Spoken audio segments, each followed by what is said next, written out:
조선 왕조 500년, 왕을 키운 여자들이 있었습니다. 그들은 봉보부인이라 불렸죠. 왕실의 아이를 돌보고 키우는 유모. 종일품 봉보부인으로 승격돼 권력의 최전선에 선 왕의 또 다른 어머니였습니다. 그러나 정작 자기 아이는 젖동량에 보내고 품에 안을 수조차 없었죠. 왕의 총애와 함께 부귀영화를 누리다가도 한순간에 모든 걸 잃고 참혹하게 사라지기도 했습니다. 중국 얘기에는 주나라 때부터 황자는 태어나자마자 3명의 여인이 돌봤다고 합니다. 예의범절을 가르치는 자사, 생활을 챙기는 자모, 그리고 젖을 먹이는 보모. 생모는 안아주지도 젖을 주지도 않았으며 이는 중국만의 이야기가 아니었습니다. 일본 황실, 쇼군, 유럽 귀족들까지 모두 아이를 낳자마자 유모품으로 보냈죠. 왜 그랬을까요? 겉으론 품위 유지, 양육 전문처럼 보이지만 숨은 이유는 훨씬 현실적이었습니다. 의학적으로 여성이 수유를 하면 배란이 늦춰집니다.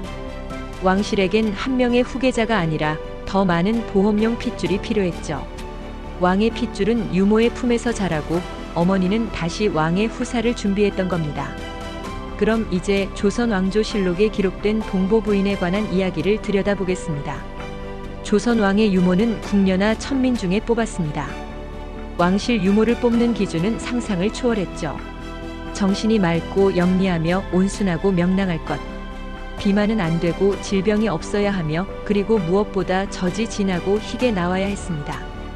왕실 유모의 젖은 단순한 밥이 아니라 약이었기 때문입니다. 원자가 아프면 약을 직접 먹이지 않고 대신 유모에게 약을 먹였죠. 그러면 약효가 젖을 통해 왕자에게 전달됐습니다. 왕비의 몸은 국가의 상징이었기에 이런 치유 수유는 유모가 대신했죠. 그래서 유모는 왕족의 건강을 지키는 최전방 의사이자 방패였습니다. 왜 왕실 유모는 모두 천민이었을까요? 양반과 여인들은 자식을 떼놓고 궁에 들어갈 이유가 없었습니다. 왕실은 유모를 봉보부인으로 승격시키면서도 천민 출신이라는 굴레로 안전장치를 걸어둔 겁니다. 게다가 원자를 돌보다 목숨이 날아갈 수도 있었으니 위험한 일을 양반이 할 리 없었죠. 결국 유모는 높은 명예와 함께 큰 위험을 감수해야 하는 직업이었습니다.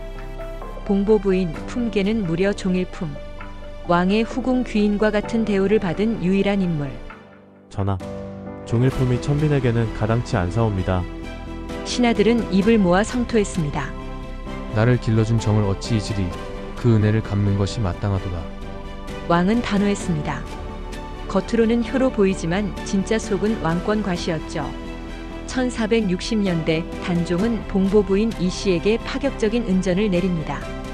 노비 6명을 내리고 매년 쌀 40석과 콩 20석을 지급하라. 이는 왕실 유모가 단순히 아이를 돌보는 하인이 아니라 왕의 가족처럼 대우받았다는 증거입니다. 1468년 예종은 봉보부인 홍씨의 족친에게 무려 삼촌까지 양민이 될 수 있도록 허락합니다. 그 시대 신분 해방은 평생의 운명을 바꾸는 사건이었죠. 세종은 유모에게 파격적으로 종이품을 내렸습니다.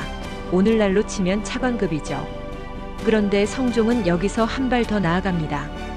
봉보부인 백씨에게 무려 종일품을 수여했죠. 오늘날 장관급의 직책입니다. 연산군은 자신을 키운 봉보부인에게 각별했습니다. 그녀가 세상을 떠나자 호화로운 장례를 치르고 대신들과의 정례를 사흘간 멈췄죠. 남편과 자식, 친척까지 모두 면천시켜 양인으로 만들고 관직까지 내렸습니다. 성종의 성장에 큰 영향을 미친 봉보부인 백씨, 본명은 어린이. 훗날 왕과 왕실을 둘러싼 정치재계 실세였습니다. 남편 강선은 당상관이 되었고 아들 강석경은 왕을 호위하는 정삼품 겸사복이 되었죠. 성종은 그녀가 병들자 하루에도 서너 번씩 사람을 보내 안부를 물었습니다.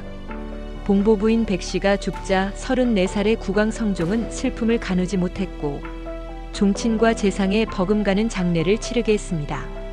하지만 봉보부인 백씨 끝은 참혹했습니다. 폐비윤씨 사건에 연루됐다는 이유로 죽어서도 부관참수, 남편은 능지처참. 그리고 이듬해 연산군은 다시 명했습니다. 어린이의 뼈를 부숴 가루로 만들어 강 건너에 날려라. 이것은 연산군의 권력이 얼마나 무자비해질 수 있는지를 보여주는 극단적인 사례였습니다. 인조시대의 봉보부인 응옥은 상위세자의 보모였지만 대군을 돌보는 과정에서 부주의로 아이를 잃고 이 충격으로 대행왕비까지 세상을 떠나게 됩니다. 그 결과 응옥은 강령으로 유배되어 매달 양식과 반찬만 간신히 지급받으며 권세에서 추락한 삶을 이어가야 했죠.